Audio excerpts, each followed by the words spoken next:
right.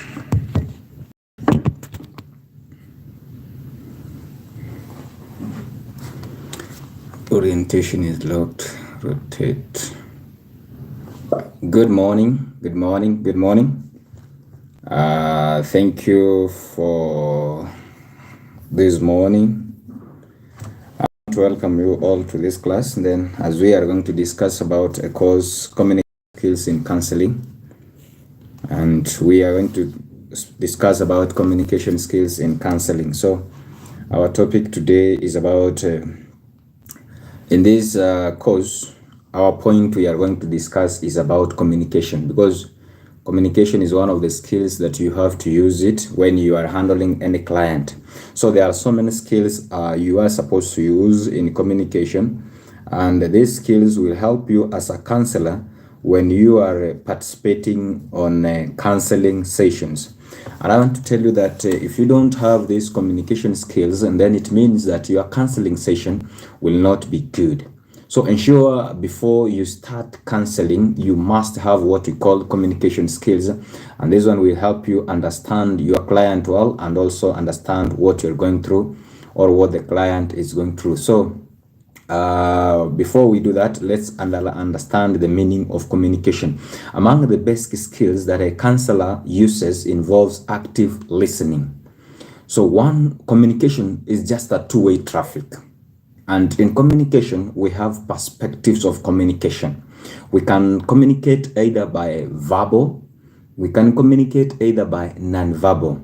So in communication, it's anything that channels that makes maybe information flow from one person to another. So there are so many forms of communication that you can be using, either by phone call, either by writing, either by speaking, either by expression. Are you seeing? So you can express what you're going through. So that's why we are saying there are so many ways you can use in communication. And to make effective communication, we must have the following perspectives. Number one, you must be an active listener. So in any counseling session you are doing, as a counselor, you must be active listening. And active listening entails your physical expression, entails your psychological expression, and entails even your expression, how you express yourself, how you frame your words. Because you realize there are some counselors, instead of giving a counseling session, they give what you call, they hurt more, or they cause trauma to the client. So when a client has appeared to you and you need to talk to this client, have what we call active listening. So if the active listening is there, and this active listening means observing, you must observe the client keenly. That's number one. Number two, you must attend and respond to the client. So in any counseling session, you must ensure that you are responding. That's when we call it active listening. That means you must be able to understand, to observe. First of all, observe. Because when you see a client has appeared to you, you must observe what this person is going through, because the facial expression tells you what the person is going through. And if the facial expression shows that this person is traumatized, so learn how to attend to this person. How are you going to attend to this person? And number two, learn how to respond. How are you going to respond in most of the questions or the issues or in any interrogation you are going to make? So an active listening requires full attention, alertness to every nuance, to what is both in implicity and openly said there, helping the client to clarify confused feelings or thoughts. So learn to attend, and in attending, express what we call be alertness. I think you must be alert on this person, so that this person can be freely sharing with you what he or she is going through. And in other things, we are going to learn five effective skills of communication, 5 effective skills of communication that will enhance you understand, the 5 effective communication skills that will let you understand all make you work, maybe skills you can have in anywhere you are going to do. So effective communication, we are doing a definition. Effective communication is the process of exchanging ideas. Write that one down. Effective communication is a process of exchanging ideas. Effective communication is the process of exchanging ideas. That's number one. Number two, thoughts. 3, opinions, knowledge, and data. I'm repeating. Effective communication is the process of exchanging ideas, thoughts, opinions, knowledge, and data so that the message is received and understood with clarity and purpose. I'm burdening the statement. For those who have just joined later, I'm burdening the statement so that you can get this definition of what we call effective communication. Effective communication is the process of exchanging ideas, thoughts, opinion, knowledge, and data so that the message is received and understood with clarity and purpose. That is what we call effective communication. When you say that I had an effective communication, you are discussing on the following things. One, you are saying that maybe you exchanged the idea, your thoughts, your opinion, your data, your knowledge and data, and clear and purposeful. So when you have an effective communication, maybe you have called somebody and you have shared your idea, maybe you have shared your thought, maybe you have exchanged the knowledge and even data. That is what we call effective communication. Communication occurs in many forms. So we have types of communication, and communication can be effective in different forms. Number one, it can be verbal or non-verbal. That's number one. So ensure when you are being asked, what are the forms of communication? And these are the forms of communication. Get them clearly so that you can understand these forms of communication, because these are among the testful questions we do have in our exams. So learn to know that effective communication, the definition of effective communication. I'm giving you a clue of the setup of the exam so that you know how you respond to such questions once you face them. Then we shall be having communication forms. So you will be told, name 5 or 6 or 3 types of communication forms. So communication forms, we have non-verbal and verbal. That's is a one statement. You can say it's, maybe you can put it into 2, but we do categorize it in one statement. Then number 2, we have what we call written. So we can have written, that is also part of communication. Visual, that is also part of communication. And listening, that is part of communication. It occurs in a person on the internet or the forum of social media and website, over the phone, through a paper, through apps solely, and through calls and video, all by email. So communication takes through different perspectives.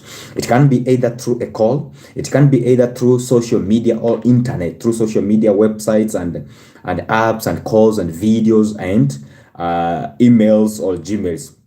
For communication to be effective, it must be clear, correct, complete, conceive, and compassionate.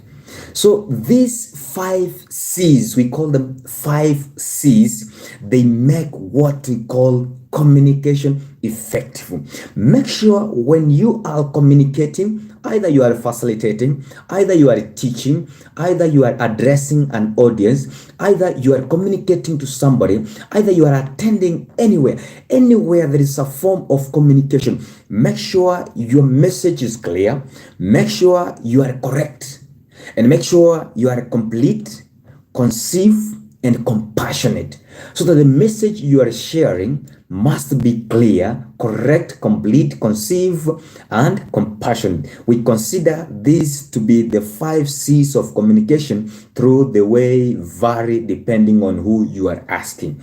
So in that effective communication, learn to understand that those 5 C's, you must know them. So one of the things you must be know as a counselor, as a teacher, as a presenter, as a facilitator, in any profession you are, make sure your message is clear. Make sure your message is complete, and make sure you have a concise and compassionate. Some of us, our communication messages are not clear. You speak shortly, yani unaongea in parables, not parables, but you speak in complete question, in complete answers, which is not right. As one of your counseling sessions, you shall be doing it. So let's go to the next phrase about benefits of effective communication. What are the benefits? Maybe when you say that now, you have done communication and it has become effective. What are the benefits of effective? The benefits of communication effectiveness can be witnessed in the workplace, in an educational setting, and in your personal life. Learning how to communicate well can be both a boon in each of the areas. So benefits can be witnessed in our educational faculties or settings. It can be effective in our workplace. It can be effective in our personal life. So in your personal life, it can be effective and it can be beneficial, and even in your workplace, because if you don't know how to communicate with your colleagues, with your workplace mate, then it means you are going to make communication ineffective. So let's see the benefits. What are the benefits perhaps in workplace? What are the benefits in your workplace? Maybe, for example, you are working somewhere, you are in an institution, you are in an organization, you are in any place you are. What are the benefits, or what are the benefits? Yes, what are the advantages of this communication, effective communication in that place? Number one, it gives what we call manage employees and build teams.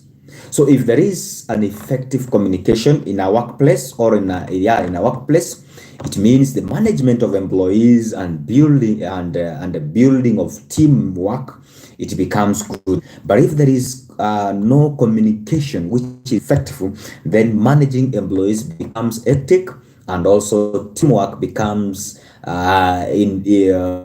becomes difficult to form. Number two, grow your organization more rapidly and retain employees. If you want an organization to grow, if you want any institution to grow, there must be effective communication.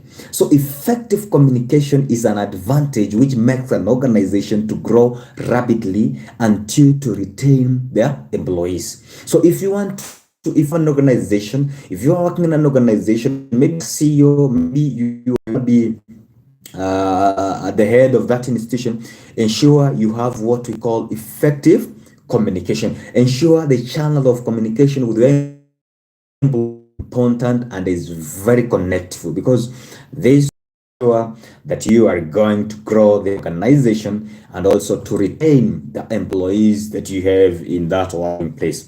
Number three, benefit from enhancement, creative and innovation.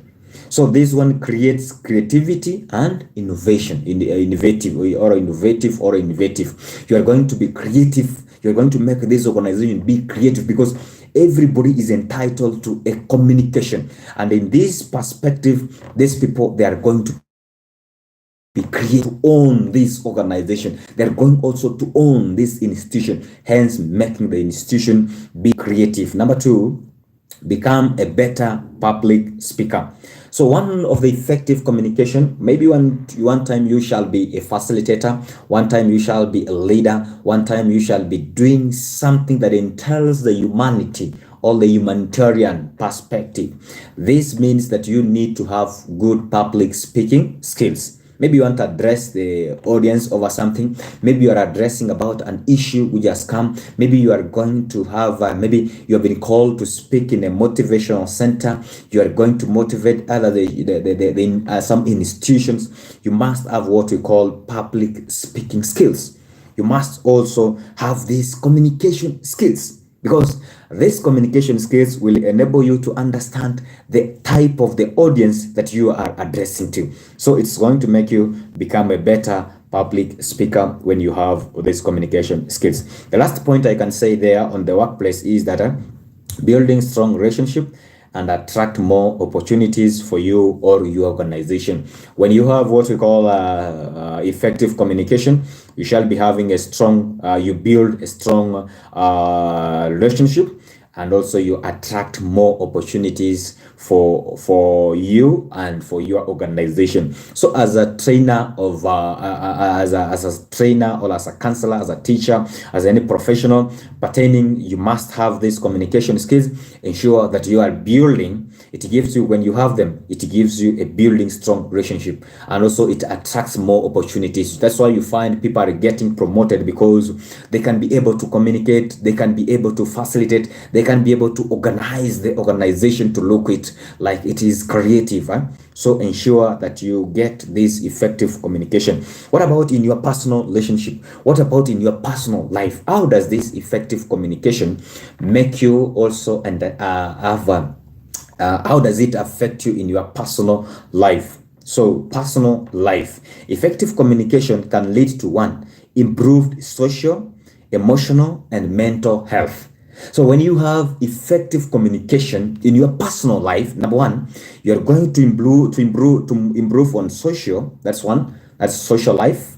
Number two, you are going to improve on emotionally. How are you going to take care of yourself emotionally? Maybe sometimes you get hurt, sometimes you get heartbroken, sometimes you get maybe things going north instead of going south or west. Then you find, how are you going to control your emotions? Some of us, we don't know how to control emotions, mostly when we are maybe hit by something, or maybe somebody has wronged you, or something has happened to you. So you realize that you have difficulties of controlling your emotions. So when you have effective communication skills, it's going to make you understand how you are going to control your emotion and improve them, so that it cannot affect anybody negatively or positively.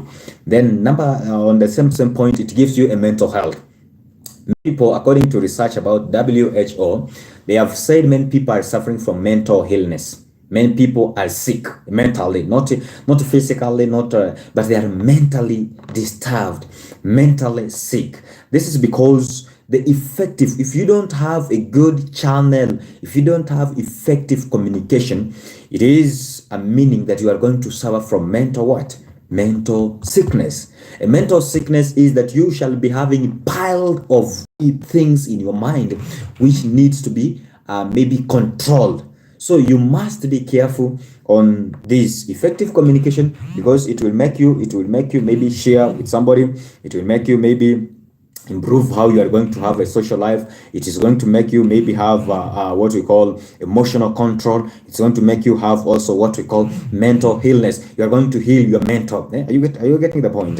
You're going to make yourself heal, and you're going to make yourself at least recover from the situation.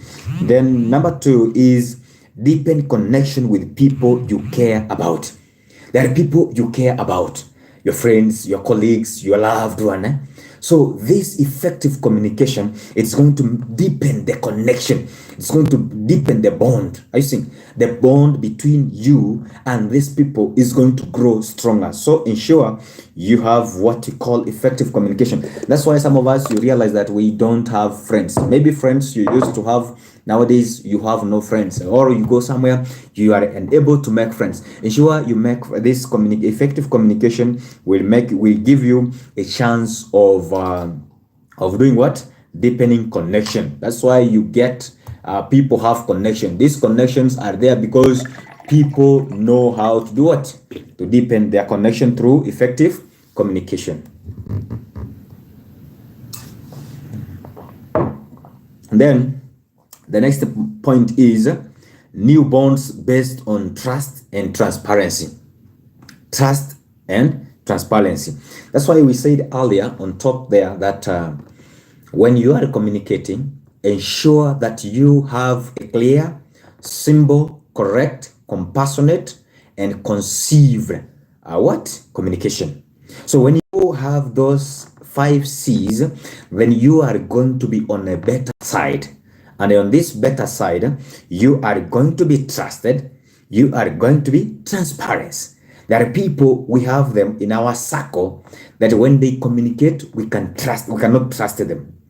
because we know 90% of their things, 90% of their words is maybe wrong, is not a correct information. So we know they have communication barrier. So you don't trust them. There are also websites on our media that we know once you click them, you cannot trust the information they share. So that is why we say new bonds based on trust and transparency. So you create new bonds based on trust and transparency. People can trust you. Maybe as a counselor, somebody has come and trusted you and shared with you an information, and he or she has told you, excuse me, this is what I'm going through. Maybe I am going through marital issues. That can be true. Maybe I'm going through a rape. That's a trauma case. Maybe I'm going through maybe what we call torture. This person is going through torture, and this person has come and shared with you the confidential issue, and you yourself, you cannot be trusted. You don't have any transparency. Then you cannot be we cannot have what we call confidentiality on what you are sharing. Then it becomes an issue, because nobody will come in for counseling, nobody will be coming to your place for, and nobody can trust you because they know you are untrustful. So ensure once somebody has come, somebody can build a trust in you, somebody can be transparent to you, because they know their data, their information, and their messages or their information is on a safer side, and your transparency is going to give them a healing process. So, and stay with your body. The last point is better problem solving and conflict resolution. So when you have effective communication, you are going to have a good problem solving skills. And number two, you are going to handle conflicts in a best way, and you are going to solve to do a resolution in anything comes. Maybe a problem has come on you because you have a communication skills, and you know how to make this communication. Then you are going to solve the problem on arrival, and the conflict on arrival, and everything. You will contain any situation that you shall be having within that program or that organization. So always ensure in face-to-face conversation, body language plays an important role. Maybe when you are faced with a client, maybe somebody has come for counseling, somebody has come needs your help, ensure you have what we call face-to-face conversation. Don't be concentrating on something that can hinder the client or the person who has come to share with you.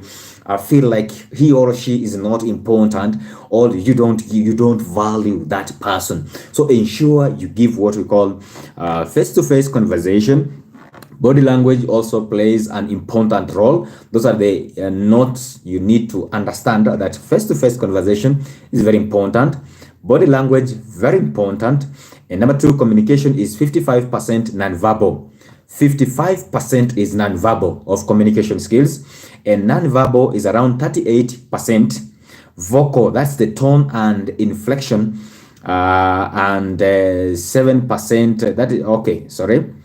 Communication is 55% non-verbal. 55% of your communication skills is non-verbal. So anything you are doing, how you control yourself, how you walk, how you conduct yourself, that is communication, which is non-verbal. How you react to instances. Maybe somebody has done something. How do you react? That is what we call non-verbal. Then another thing you have to realize is that 8% is vocal. That is the tone, inflection. Maybe the tone of responding to issues is what we call another that takes 38%. So the tone, maybe somebody has come and shared the pain this person is going through, and the tone you are responding to this person takes 38% of your what? Of your effective communication. So ensure that when you are making a communication, ensure you consider that one: face-to-face conversation, body language, and also you know the role you are playing. Learn to understand that 55% is what? Non-verbal. 38% is vocal. That is the tone and inflection. And 7% words, according to the Albert Abraham. According to that research of Albert Abraham, he said that 7% contains words. So your words is 7%. but your non-verbal is what? 55%. Then number 38% is your tone. So ensure when you are doing your counseling or your programs, ensure how you do that. And then another study, another pioneer, a researcher who pioneered the study on body language said up to 93% of communication then does not involve what you are actually saying. Positive body language is open. Your posture is upright and receptive. Your palms are open. Are we together? Make sure when you are listening to a client. Number one, your posture is upright. There are those who sit like bosses, and you are listening to somebody who is trying to tell you what he or she is going to. Your posture, be upright, be active. That's, you sit in a posture that you are making this client feel like you are upright to listen. You are there to give a shoulder to lean on, and learn to also that your palms are open. Don't sit in a bossy manner. Just be active and put your concentration on this person who has come to share with you. You lean in when speaking or listening, and not encouraging. So when you are encouraging, maybe when you are doing something, you must lean on. Don't always do what we call negative body language. Can include biting your lips, nerves, looking bored, crossing your arms, putting your hands on your hips, or tapping your foot impatiently. So ensure when you are attending to, when you want to make effective communication, I ensure that you are always, your posture of sitting must be communicating that you are caring this person who has come across to you, who is maybe sharing what he or she. Don't interfere the client with the posture you are taking, because most of the people, when you go, you are addressing the issue, you find they sit in a posture that is discouraging and devastating. Then I don't know so far if somebody has a question before we move to the next part of our presentation. Anybody with a question, you can just raise up your hand if you have any question.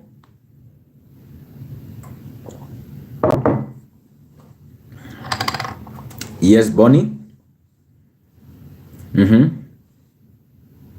Yes. Yes. That's right. Good. That's a very good question. Yeah, there are those who have a tendency of biting pens. It is not ethical in any community, because it's a communication that your concentration is on the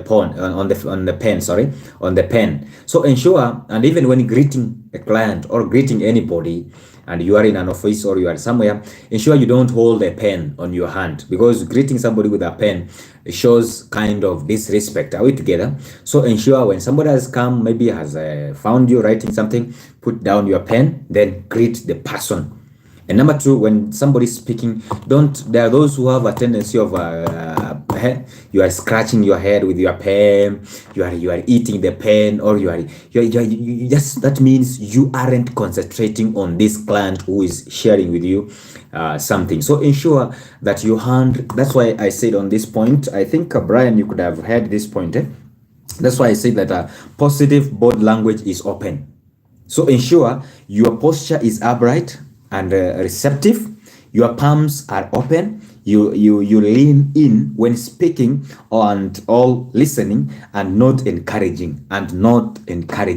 So when you are leaning is when you are speaking. Are we together? So that's when you are leaning. But when you are listening, make sure you are upright and make sure your palms are open. Don't have something, maybe you are on phone, maybe you are chatting, maybe no, that is not right. I think that's when you are answered. Are we together?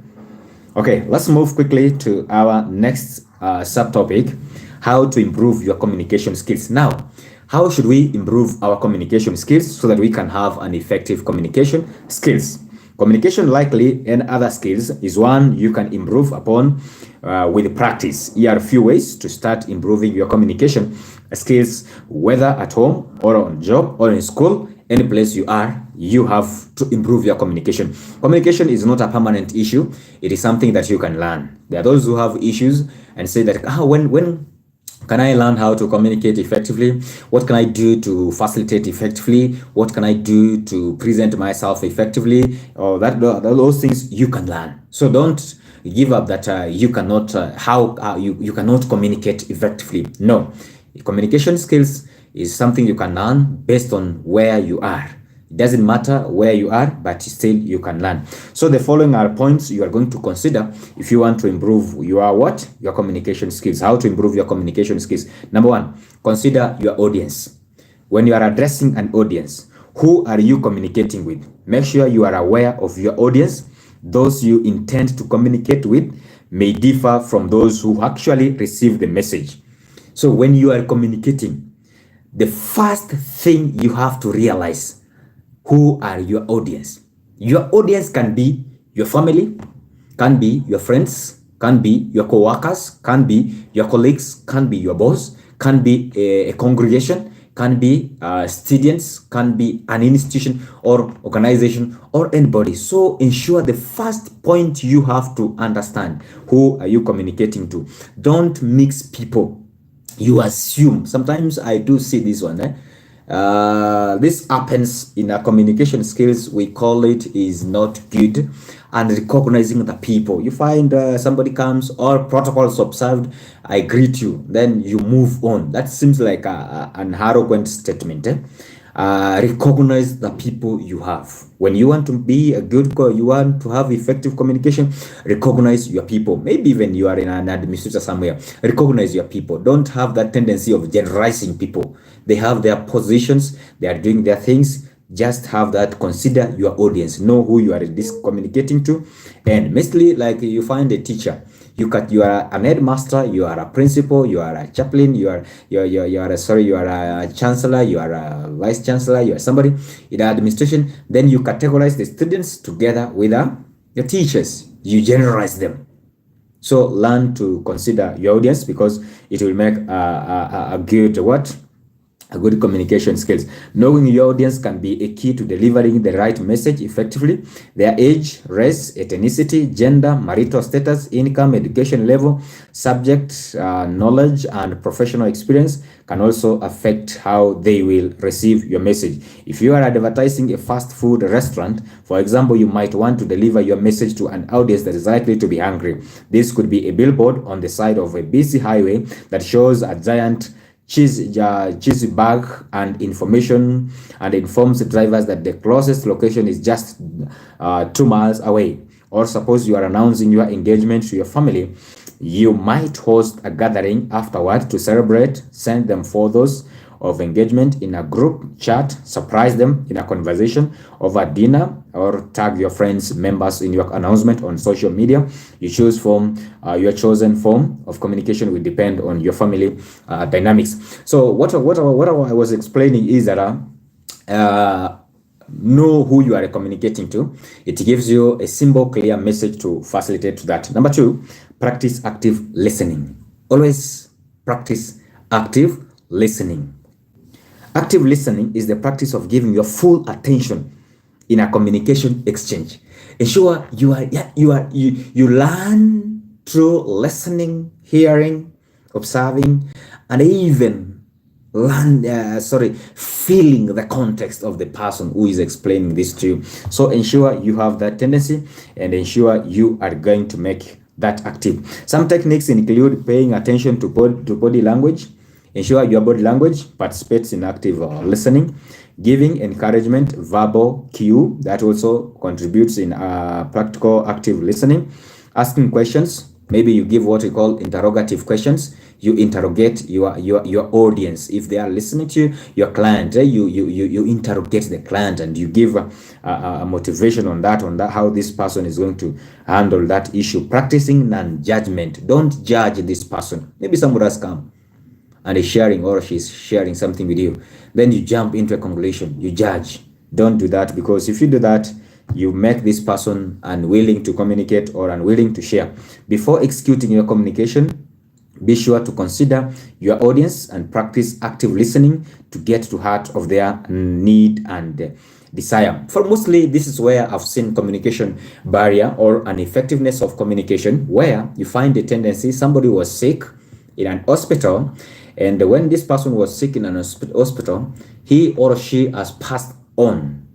Then the way we respond to this, most of us, maybe you are responding to a colleague who has lost a friend, a family member. You find you are calling, hello, you know what your father has died. Learn to communicate in some instances and know how the message you have. Learn how to put it. Hello, where are you? Are you comfortable? I have something to share with you. Can we have this one? Or is somebody closer to you? I talk to that person. Is your family member close to that? So learn how to make this effective communication by doing what we call active listening. Here are some examples of listening in a practice. If you work in a market, you might engage in social listening to gather consumer data or social media platforms like Instagram and Facebook, TikTok. If you are working on a market, you must be a social listener. You must know what is trending on the market. What is the price in the market? And what am I going to do in my selling? If you are a professor, you might take advantage of end of semester feedback form and act on your students' need by hosting one-on-one meeting during office hours. Likely, your student might choose to participate in discussion after your lecture, or at least sit attentively and ask. Maybe, for example, you are a teacher and you are in class. This also applies to professionals. So learn by the end of a week, by the end of the day, just get a feedback form from these people of yours, from these students of yours, from these clients of yours.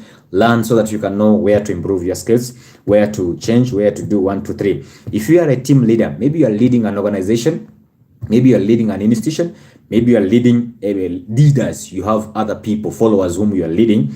You might read Slack's message from your teammate, gauge that they are frustrated with the workload, and respond by resetting priorities for the next few weeks. This communication to the team that their voice are heard. So when they find you have responded on something, actually they say we have a leader who understands our opinion, who understands our idea, who understands what we do. If you are a parent, you might have disagreement with your children about finishing their homework. But if you probe deepen with open communication, they may confess that their teacher made a discouragement comment that left them unmotivated. So if you are a parent, ensure if you have effective communication at home, then you are going to have what we call clear communication with your children, because they will tell you why they have not done this, why they have done this, why this one has caused, because of effective communication. Number 3, make your message as clear as possible. Don't make your message complicated. Put it as clear as possible. We said 5 C's. Once you have successfully identified your audience and listened to their intention, needs, and desire, you may have something to communicate. To do this effectively, turn to 5 C's. Don't forget the rule, the principle, because this one will be set on your exam about 5 C's.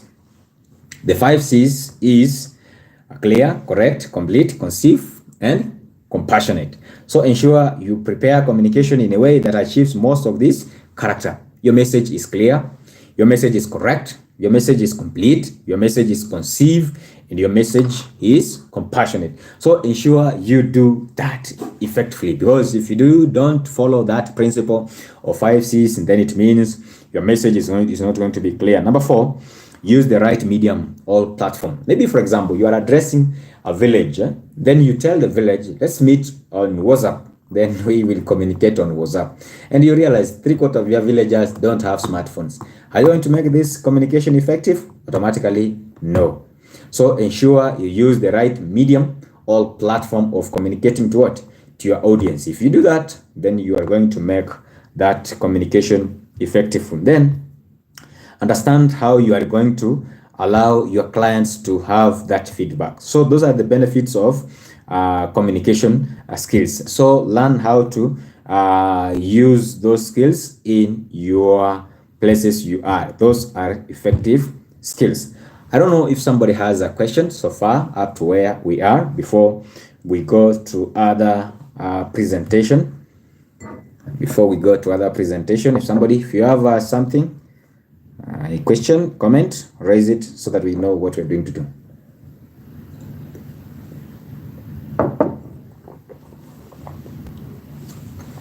Yes, Christine. Morning to you. Yes.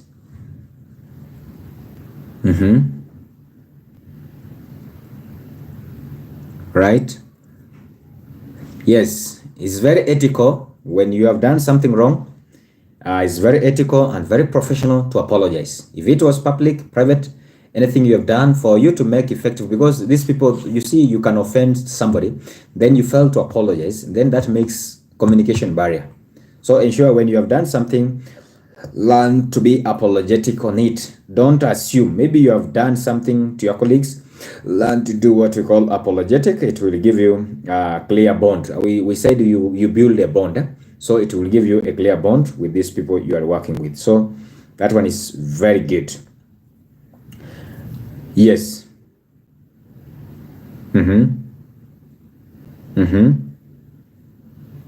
All right.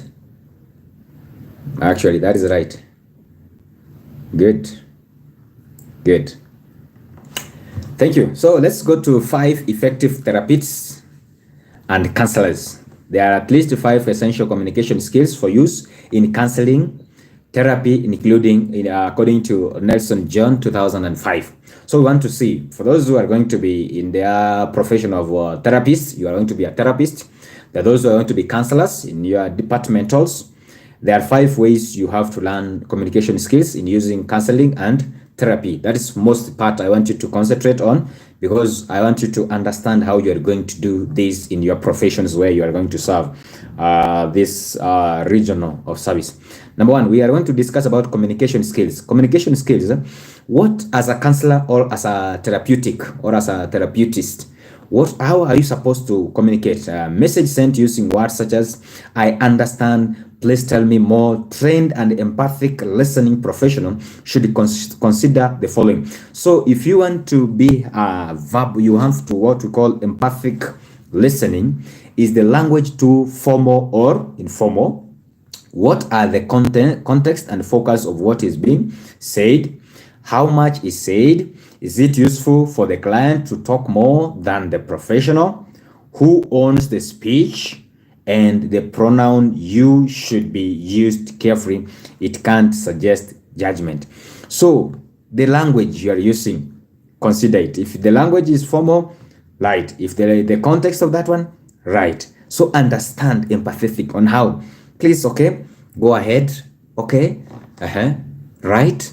But if the client has not opened on something, don't bring in an interrogative questions. Maybe, so what did you do? Maybe when you were fighting and they hit you, what did you do? So those are what we call rhetorical and irrelevant questions. Let the client give the client a conducive environment. In giving this conducive environment, this client will give you the information, and at the end of it, you will give a therapy and also you give a counsel to this person. Number 2, vocal communication skills. Vocal communication skills. How we talk can signify what we are really thinking and how we truly feel. The way you are talking, the way you are thinking, and how you feel is being said by how you talk. So if you are talking harshly, if you are talking moodily, if you are talking, the response or the way you talk gives a clear indication of what you are. Message sent through the voice are influenced by the speaker in this following one. The volume. There are those people, I don't know what happens, maybe if there is their nature, but there are people you find their volume is low. You strain to get. Somebody has come for help, then you are straining. This person is training to understand what you are communicating. That one is wrong. Make sure your volume is moderate, your volume is audible, and also articulation of your words. How you choose your words, how you articulate things, how you perceive things. Let it be in a positive manner so that you can create a rapport with this with this client. Pitch, the pitch of your tone. When the client is crying, have a pitch of the tone. Understand the context. Emphasis, you emphasize. Speech rate, that one also behaves on that perspective.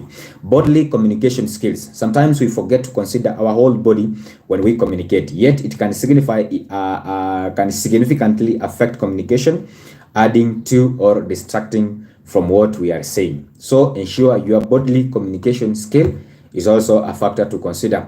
Touch. There are those people, you have a tendency, maybe you have a communicate, you have an issue, you have something, learn to do what? To know how your body behaves. Maybe you're writing on the blackboard and your body, you must be careful on your body. Maybe you're addressing an audience, how does your body communicate? Next is touch your communication skills. Touch your communication skills. When appropriate, a gentle touch to the arm or shoulder can communicate as much as function alongside other communication. However, physical contact risk over familiarity or inappropriate interest and must be considered carefully. So in your practical or in your presentations of practicality, ensure you also consider that one. The next thing you have to have is that taking action communication skills. Communication is not always face-to-face. Reminders may be sent before a session or as follow-up, including homework, such as further reading or exercise. So ensure you are also understanding that communication is not only about face-to-face, it can be sent through a reminder. You can remind your people what you are, maybe you had communicated earlier, you send a reminder. So let's go to communication techniques for your session. Maybe you want to prepare a session and how you are going to have a communication skills or techniques in any session you want to do. Maybe you are going to a class, maybe you are doing something. We have techniques you have to get through. So in this perspective, while seeking understanding in a therapy and counseling is vital, so tools is helping clients recognize the possibility in their life and replacement life partner that have been a source of problem. So the following communication techniques are equally helpful in therapy and counseling, improving overall communication skills. Number one, preparing rupture. Many factors can be led to breakdown in alliance between the mental health professional and the client, including misunderstanding, that's one, mistrust, and disagreement on treatment goals. So many factors can lead to a breakdown in alliance between the mental health professional and the client, including misunderstanding, mistrust, disagreement on treatment goals. Good communication and related techniques can repair rupture and lead to better outcome. So you always understand that good communication can bring trust, can bring agreement, can bring understanding, and can bring treatment on the goal. So ensure these points, you are going to take them in a way. Outline the therapeutic rotational at the beginning of the treatment and then retreat it throughout.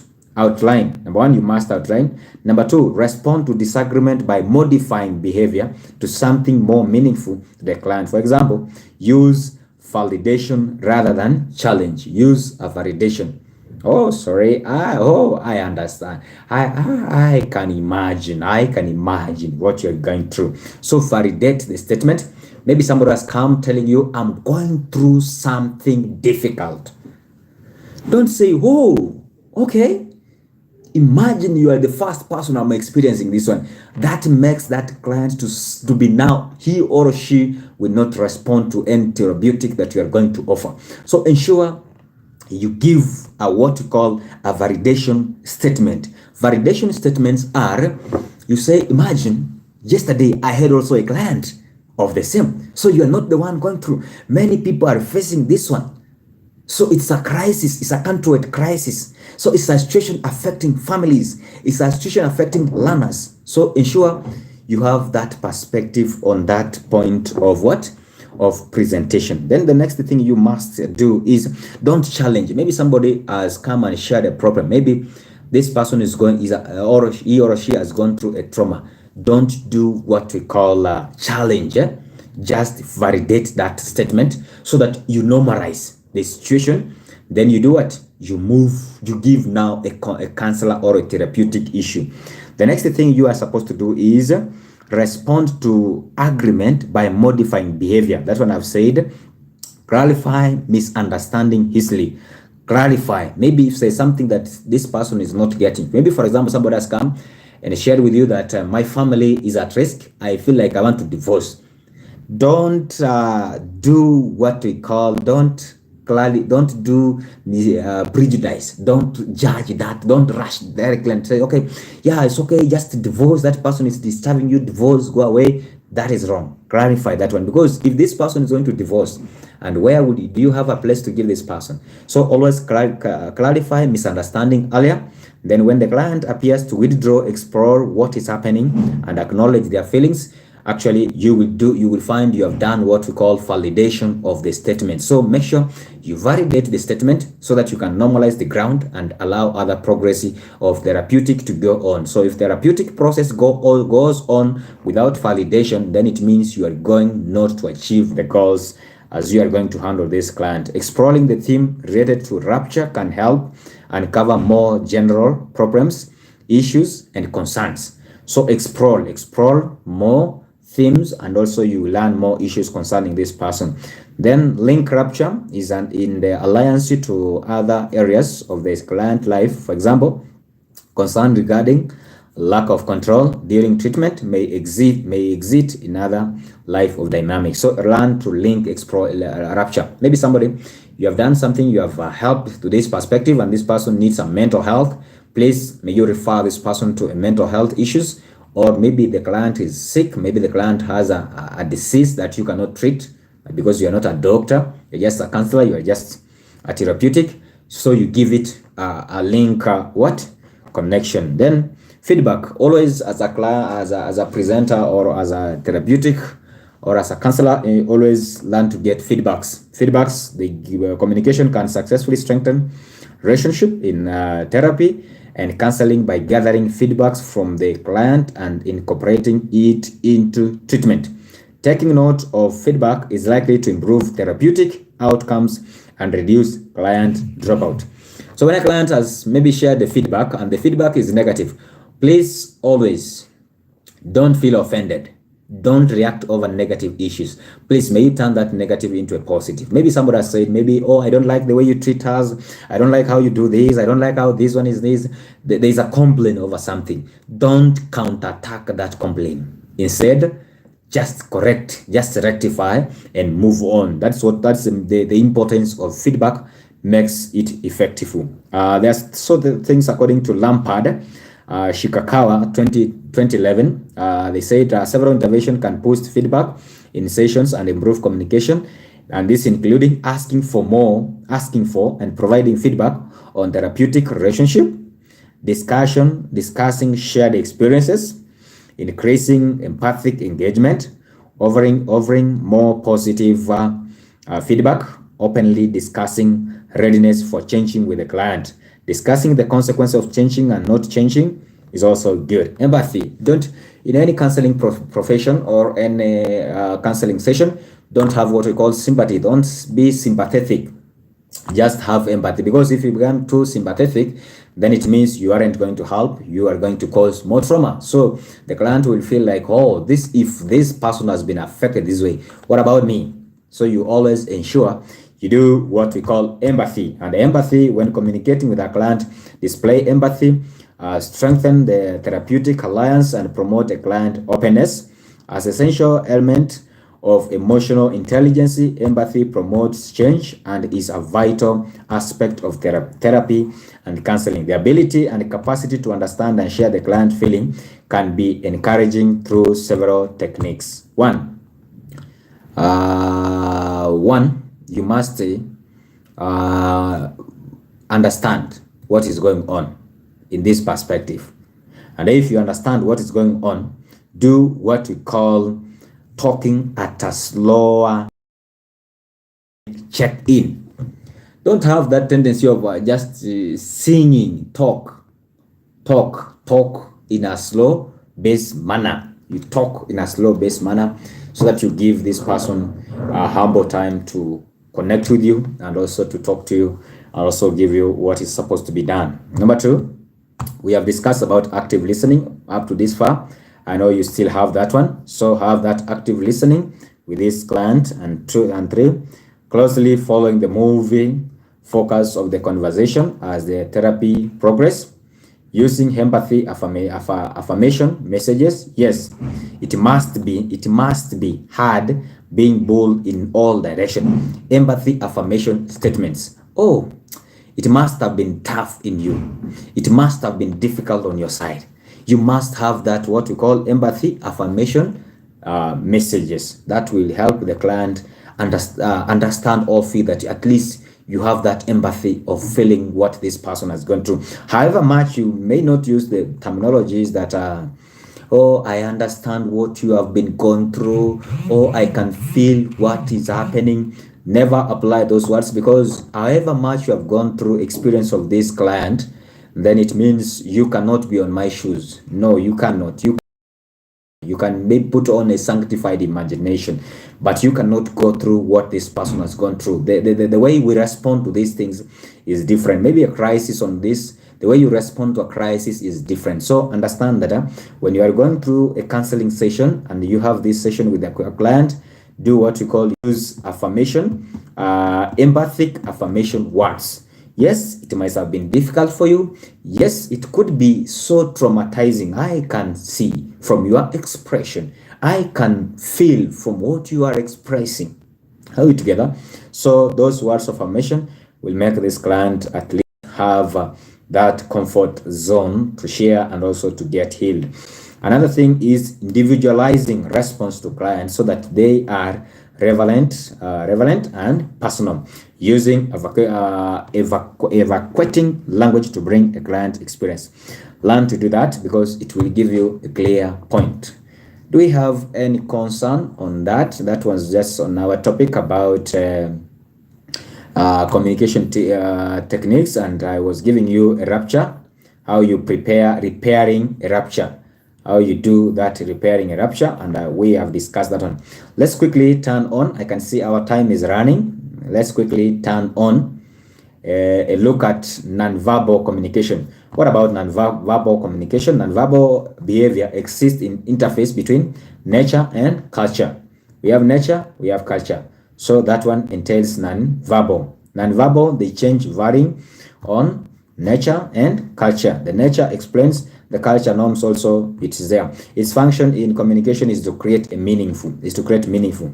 Nonverbal factors add to verbal communication by improving its accuracy and efficiency. Feelings and emotions are often more fully and accurately revealed non-verbally when both speaking and listening. Counselors, trainees, and clients disclose themselves through how they create their body communication. So whether you are a counselor, and you are speaking, you are a counselor, trainee, client, learn to know that we both speak and listen to what? Through non-verbal communication. Non-verbal communication factors to consider. Number one. So these are the factors you have to consider. Put them down. Number one, GAZE. That is GAZE. Useful for coordinating speech and collecting feedbacks. That's GAZE. Useful for coordinating speech and for collecting feedbacks.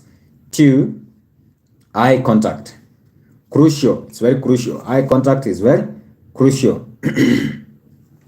Eye contact is very crucial. Eye contact, very crucial for showing interest and empathy. That is it. 2, facial expression. Facial expression, very important. Are you showing shock, disgust, or understanding? Sometimes culture also differs, but if your culture allows nodding, just nod the head when the trainer or when the trainee, the client, is also showing discussing something. That's what we call facial expression. Number 4, posture. The posture you sit, the posture you are standing, the posture you are. Turning your body towards the speaker shows interest and engagement. Gesture used to frame or illustrate what is being said or heard. That's very important. Next is physical proximity. Physical proximity to close, and it can be awkward, too far, and lack of connection may be felt. Clothes and personal grooming, appearing professional, is vital, but so too is being able to connect, especially with young people or a group. So understand that one, because it gives you your facial expression, and also those ones and that one. Access communication skills, you will learn that one. I don't know if somebody else has something before I give out the program for today, for the assignment for today. Yes, time for discussion. And in your group discussion, these are what you are going to consider in your group discussion. Number one, in your group discussion, discuss in your group discussion.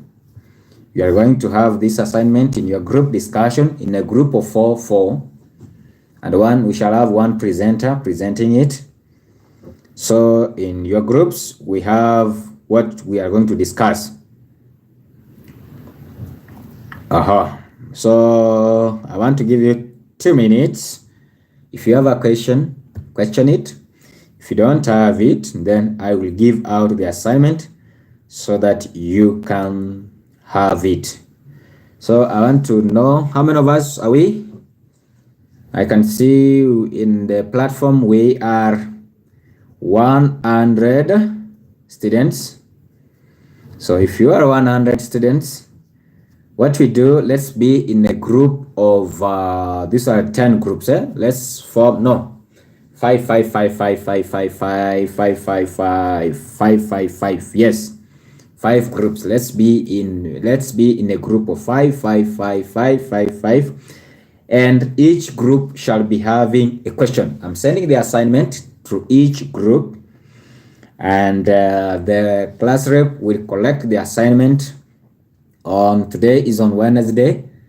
When are we supposed to collect our assignment? Let's make a census agreement. When are we supposed to collect our assignment?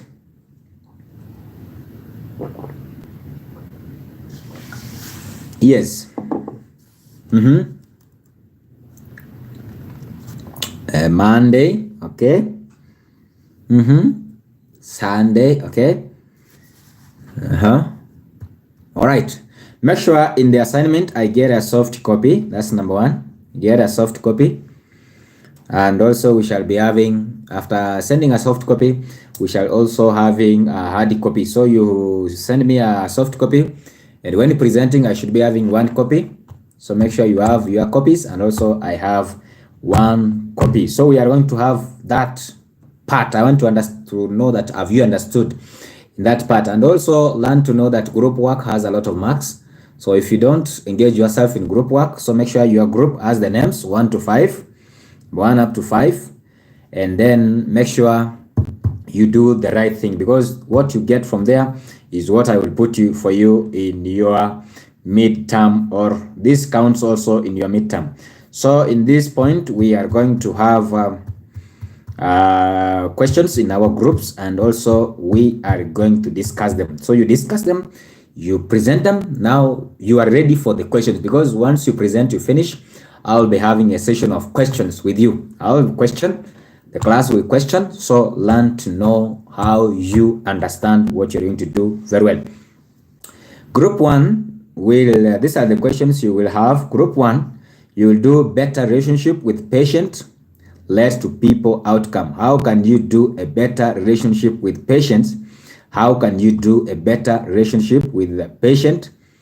How can you do better relationship with patient? How can you do better relationship with the patient, or the client, or the trainee, or the co-workers? How can you do a better relationship? So that is group 1. Group 2, you are going to have what we call how to make effective nonverbal communication. How can you make effective nonverbal communication? What A, that's A. B, what are the principles and applications? Principles and applications. That is group 2. How to make successful nonverbal communication. You discuss and you tell us how to make successful nonverbal what? Communication. Then you give us the principles. Then you give us the application of that. So group 1, if I may retrieve back, group 1, you are going to share with us a better relationship with the patient or the client, how to monitor the client, and how to monitor the client on psychology basis. How to monitor the client. Leave it there.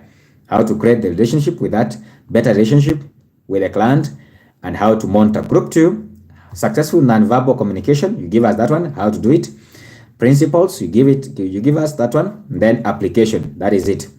Then let's go to group number 3. You will give us what you call therapeutic contribution and response to patient. How can you do a therapeutic contribution? How can you do a therapeutic, the process of therapeutic relationship? What is the process of, what's therapeutic? What is the process of therapeutic? How can you do it in the community? And what are the effectiveness of therapeutic process in the community, or therapists in the community, psychotherapy? What is the process of psychotherapy in the community? Group 4, you are going to do this one, collecting client feedback, how to respond on client feedback, and how to turn feedbacks into a responsive program. How can you do it? So how are you going to, what the type of feedbacks, how feedbacks affects us, how to turn the feedback into what, into a positive things. So you are going to deal about feedback. So generate that one, collecting, it's about client feedback, to deal with client feedback. That is the discussion you shall be having, and you discuss it in length so that you can be able to know the contribution of a therapist, the contribution of psychotherapists, and the response to these clients. That one you will do that to us. Group number 6, we are group number 6. You are going to discuss about practical counseling and helping skills. What are the practical counseling and what are the helping skills? You demonstrate them. Then group number 4, you are going, number 7, sorry. Group number 7, you are going to discuss about communication in cognitive behavior therapy. How does communication affect in cognitive behavioral therapy? You are going to discuss on that one. You give us that one. Group number 8, you are going to give us what we call, you are going to discuss about a question about therapeutic communication. What is therapeutic communication? How is it done? What are the effectiveness of it? Disadvantages, advantages, you discuss about that one. And then the next group, you are going to give us also another discussion about we are now group number 10. Group number 10, you are going to give us you are going to discuss how communication affects counseling sessions. How communication affects counseling sections. Group number 11, you are going to discuss about the introduction, basic counseling skills. What are the basic counseling skills? We call it IOM, basic counseling skills. What are the basic counseling skills? So you are going to discuss about them and tell us those basic counseling skills. And group number 12, you are going to discuss about communication skills for mental health patient. How does it affect a mental health, and what are the importance of it? And communication skills for mental health, how does it affect how does it work? How does the mental communication affect the mentality of the person?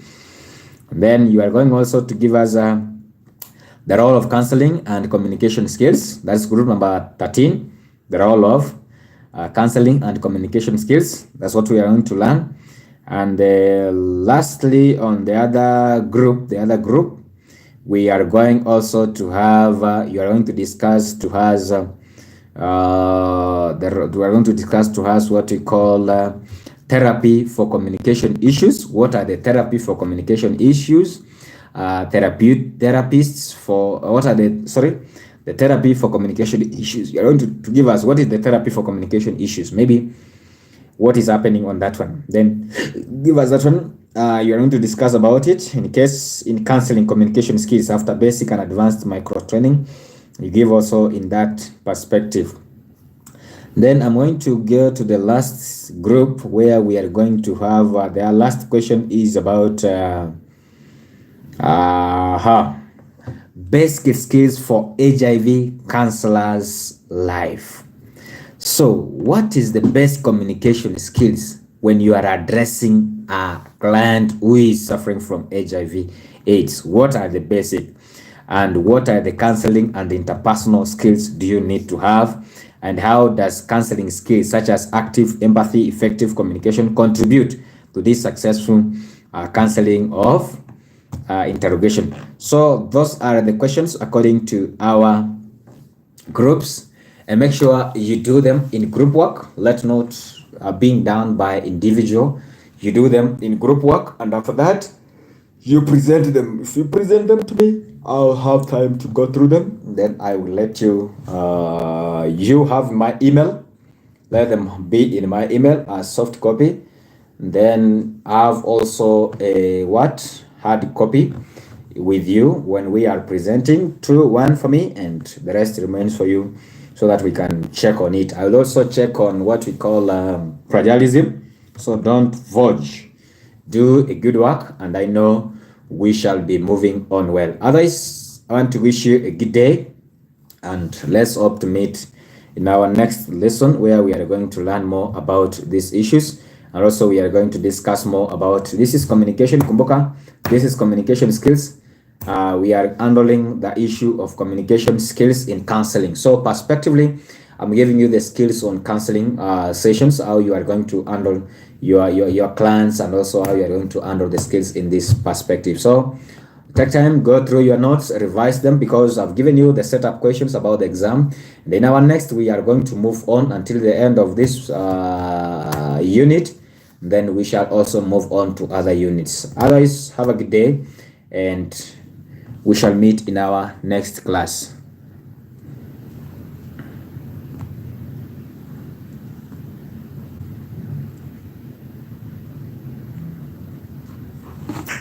Shipley.